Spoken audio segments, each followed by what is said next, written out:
बिस्मिल्लाहिर्रहमानिर्रहीम। अस्सलामु अलैकुम नाज़रीन, इस उम्मीद के साथ कि आप सब खैरियत से होंगे। आज की सबसे बड़ी खबर, सिकंदर सुल्तान राजा की छुट्टी। आजकल इमरान का किस्मत बहुत साथ दे रही है।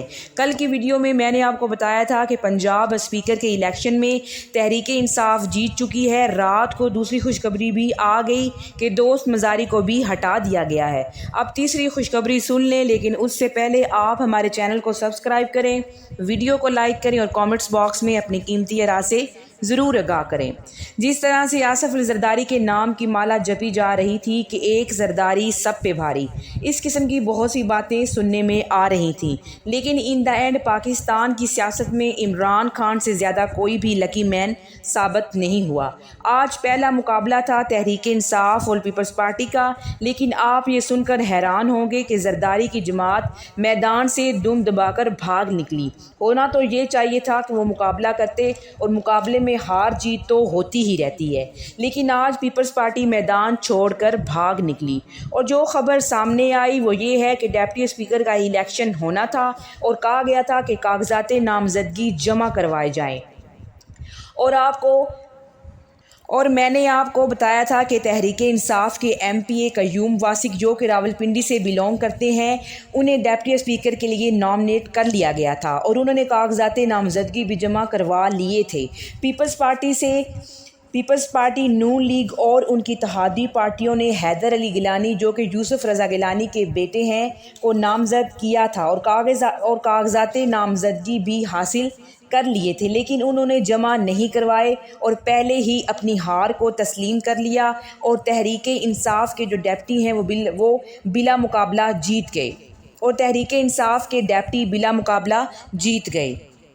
और जीतने के बाद जब कयूम वासिक यूसुफ रज़ा गिलानी से मिलने गए और जैसे ही ये खबरें मीडिया पर चलाई गई, उन्होंने ये कहना शुरू कर दिया कि हमने तो पहले ही इसका बायकॉट कर दिया था, क्योंकि इलेक्शन ही फेयर नहीं हुआ था, इसलिए हमने इसका बायकॉट कर दिया। लेकिन नाजरीन, इनको मुकाबला तो करना चाहिए था। और नाजरीन, अब आते हैं असल ख़बर की तरफ। आज तहरीक इंसाफ ने एक चार्ट शीट जारी की और उन्होंने इसमें गिनकर मुख्तलिफ मौक़े बताए। अदलिया के अंदर ये कहना हो कि इलेक्शन हम अक्टूबर से पहले नहीं करवा सकते, डस्का के अंदर आप री इलेक्शन करवा दें, लेकिन आप PP07 के अंदर री पोल ना करवाएं, जहां 100 से भी कम वोटों का मार्जिन हो। लेकिन नाजरीन, आज अदले का बदला हो गया है और आज तहरीक इंसाफ ने chief election commissioner Sikandar Sultan Raja का बोरिया बिस्तर गोल कर दिया है। अब इनकी छुट्टी कैसे हुई है, अब ये सारा प्रोसेस हम आपको बताते हैं।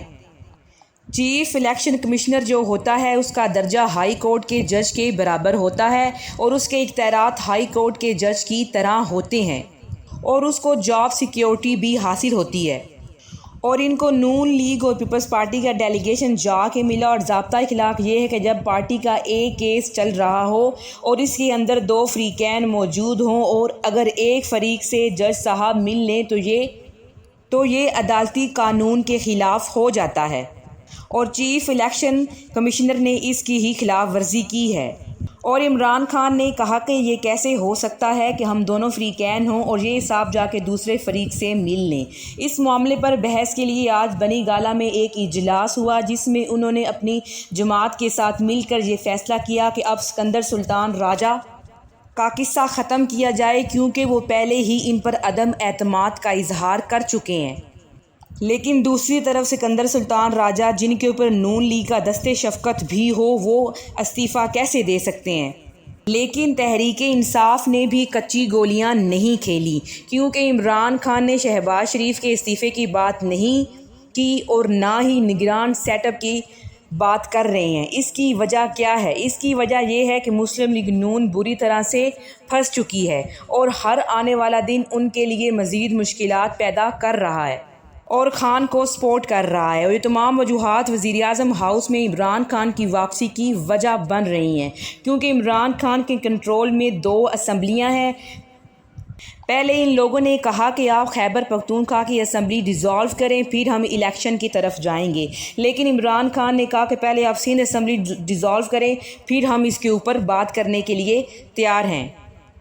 और अब इसीलिए इमरान खान ने पंजाब असम्बली और खैबर पख्तूनख्वा असम्बली से چیف الیکشن کمشنر کے خلاف تحریک عدم اعتماد لانے کا فیصلہ کر لیا ہے اور تحریک انصاف سپریم کورٹ کے جوڈیشنل کونسل کے اندر ریفرنس دائر کرنے کا فیصلہ کر چکے ہیں، کیونکہ چیف صاحب اس طرح سے فیصلے نہیں کر رہے جس طرح سے فیصلے ہونے چاہیے، اور انہوں نے کوڈ آف کنڈکٹ کی خلاف ورزی بھی کی ہے۔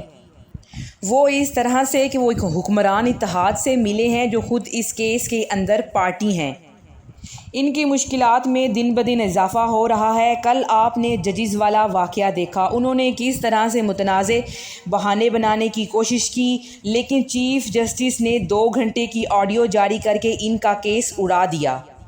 اور ایک بہت ہی زبردست خبر جو کہ آپ لوگوں کو بتانی ہے کہ رانا ثناء اللہ کی باری بھی آ گئی ہے، کیونکہ پہلے وہ کہتے تھے کہ ہم تحریک انصاف کا بنی گالہ میں گھیراؤ کر لیں گے، لیکن اب فواد چودھری نے یہ کہا ہے کہ ہم یہ تو گارنٹی دے سکتے ہیں کہ رانا صاحب اسلام آباد میں داخل ہو سکتے ہیں، لیکن پنجاب سے واپس اسلام آباد جائیں اس کی کوئی گارنٹی نہیں، کیونکہ پنجاب حکومت نے رانا ثناء اللہ کو گرفتار کرنے کا فیصلہ کر لیا ہے اور اب یہ صرف چیخیں ہی مار رہے ہیں۔ مولانا فضل الرحمان حواس باختہ سے پھر رہے ہیں، صدارت ان کے پاس نہیں رہی اور حکومت ان کے ہاتھ سے چلی گئی ہے۔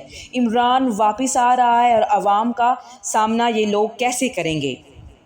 اس لیے مولانا فضل الرحمان صاحب یہ کہہ رہے ہیں کہ اداروں سے کوئی اختلافات نہیں، ان کے اندر موجود لوگوں سے اختلافات ہیں۔